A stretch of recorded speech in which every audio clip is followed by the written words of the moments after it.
One of the very greatest challenges of leadership is for people to uncover and work on their strengths. And this is not easy.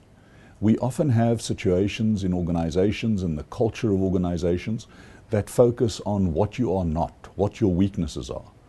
Again, international research demonstrates it is understanding your own strengths and the strengths of others and leveraging on that. It's not about changing who the individual is, but it's for the individual to reveal who they can be as a leader.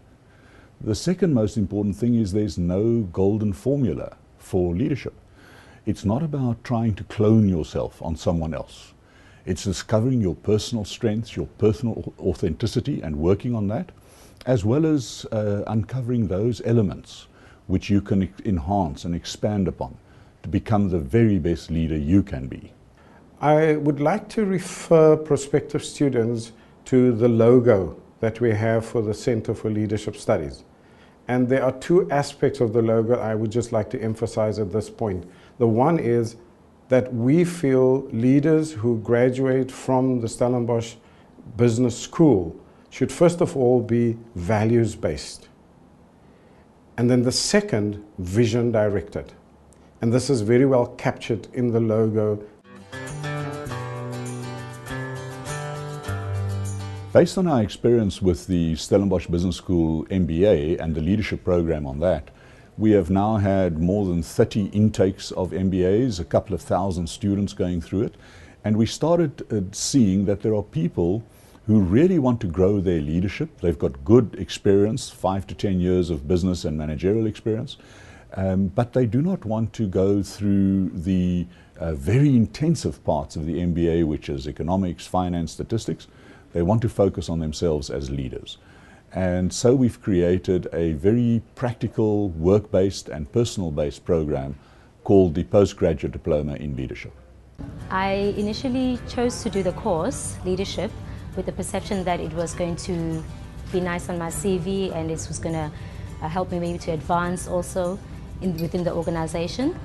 But as I've been attending the first block and now I'm on the second block, I've realized that it's not just about the theoretical jargon of leadership. It really has been about changing or developing the activist inside me as a leader to bring transformation and change within my sphere of influence in the organization and maybe beyond.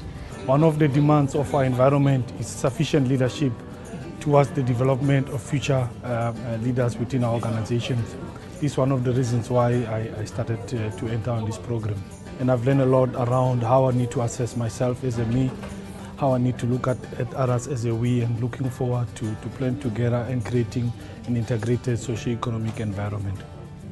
It has been a wonderful journey of self-discovery, and I have been able to reflect on it at work. I've been able to apply theory to practice. I'm employed as an HR director and it's so relevant for me as a leader. I also serve as a non-executive director in other boards, so it's very insightful for me to be part of the course, and it has changed me quite a lot. As people climb the corporate ladder, the technical skills that originally brings you into the job market actually becomes of less importance. The things that become really important as you get to the top would be your emotional intelligence, your interpersonal relationship skills. I think of things such as your ability to form alliances. Now, once we start speaking like that, then quite obviously, it's all in the domain of leadership.